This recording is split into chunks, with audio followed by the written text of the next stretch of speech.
नमस्कार, मैं सूर्या शर्मा हूँ और मैं कोशिश कर रहा हूँ कि इतिहास को वैसे समझने की जैसा वो था, ना कि जैसा हमें बताया गया है।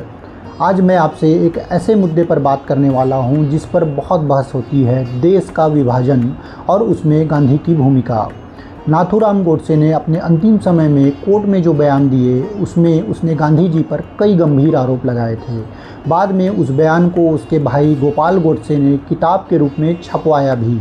यहीं से एक धारणा बनी कि गांधी ही विभाजन के लिए जिम्मेदार थे। इसी को समझने की कोशिश करते हैं। सबसे पहले बात करते हैं समाजवादी नेता राम मनोहर लोहिया की। उन्होंने अपनी किताब guilty man of India's partition में कांग्रेस की एक मीटिंग का जिक्र किया है, जहां कई बड़े नेता विभाजन के लिए तैयार हो चुके थे, लेकिन गांधी उस समय भी इसके खिलाफ थे। इसी तरह एच.वी. शेषाद्री, जो आरएसएस के वरिष्ठ प्रचारक और विचारक रहे हैं, उन्होंने अपनी किताब the tragic story of partition में भी लिखा है कि गांधी आखिरी समय तक विभाजन के खिलाफ खड़े थे। अब सवाल आता है, अगर गांधी खिलाफ खड़े थे तो फिर विभाजन हुआ क्यों? इसके लिए थोड़ा पीछे जाना पड़ेगा। 1857 का प्रथम स्वतंत्रता संग्राम, जहां हिंदुओं और मुसलमानों ने कंधे से कंधा मिलाकर अंग्रेज़ों के खिलाफ लड़ाई लड़ी। हिंदू और मुसलमान साथ लड़े, इस बात का जिक्र विनायक दामोदर सावरकर अपनी किताब the Indian war of independence 1857 में करते हैं। लेकिन 1857 के बाद अंग्रेज़ों को एक चीज़ साफ समझ में आ गई, अगर हिंदू और मुस्लिम साथ रहे तो भारत पर राज करना मुश्किल होगा। इसी के बाद मुंबई में एक बैठक होती है, जहां वहां के उसके एक वरिष्ठ अधिकारी डिवाइड एंड रूल की बात करते हैं, यानी बांटो और राज करो। धीरे धीरे यही हुआ, ऐसी राजनीति को बढ़ावा मिला, जिससे हिंदू और मुसलमानों के बीच दूरी बढ़ती गई। और यहाँ एक और ज़रूरी बात, विनायक दामोदर सावरकर जब ये किताब लिखते हैं तो वो अपनी गिरफ्तारी से पहले का समय होता है, जहाँ वो अपने हिंदू और मुस्लिम एकता की बात करते हैं। लेकिन बाद में गिरफ्तारी और उसके बाद के समय में उनके विचार बदलते हैं और वो दो राष्ट्र की तरफ झुकते हैं। यहीं से चीज़ें और साफ़ होने लगती हैं। एक तरफ जिन्ना और मुस्लिम लीग अलग देश की मांग करने लगते हैं, दूसरी तरफ हिंदू महासभा के मंच से भी दो अलग राष्ट्र की बात कही जाती है, यानी दोनों तरफ से एक दूरी बनती जा रही थी। अब जरा उस समय के हालात को समझते हैं। 1946-47 तक देश दंगों में जल रहा था।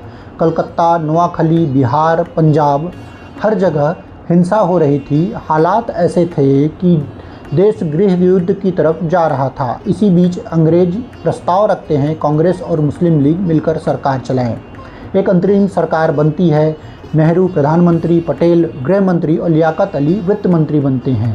साथ सरकार चलाने की कोशिश होती है, लेकिन अंदर ही अंदर टकराव इतना होता है कि पटेल को लगने लगता है कि अब साथ रहना मुश्किल है।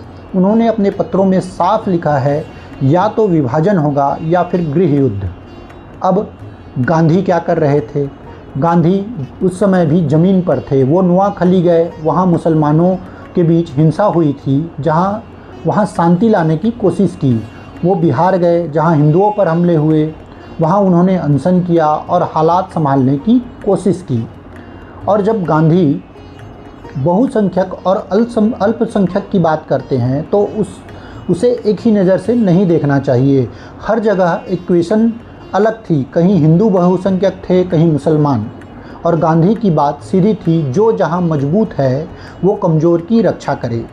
अब आखिरी बात, अगर कोई कहता है कि गांधी ही विभाजन के जिम्मेदार थे, तो फिर ये सवाल भी पूछना पड़ेगा कि जिन्ना की भूमिका क्या थी, मुस्लिम लीग की राजनीति क्या थी, विनायक दामोदर सावरकर और हिंदू महासभा की क्या सोच थी, श्यामा प्रसाद मुखर्जी कहाँ थे, लियाकत अली खान की जिम्मेदारी क्या थी, और अंग्रेज़ों की डिवाइड एंड रूल नीति को क्यों भूल जाते हैं हम। सच्चाई ये है, विभाजन किसी एक इंसान का फैसला नहीं था। ये कई सालों की राजनीति, डर, नफ़रत और बिगड़ते हालात का नतीजा था। और जब हम इतिहास को सिर्फ एक नाम तक सीमित रख देते हैं तो हम पूरी तस्वीर नहीं देख पाते। और अंत में अगर आपको लगता है कि ऐसे विषयों पर बात होनी चाहिए तो इस कोशिश को आगे बढ़ाने में मेरा साथ दीजिए, चैनल को सब्सक्राइब करके, वीडियो को शेयर करके।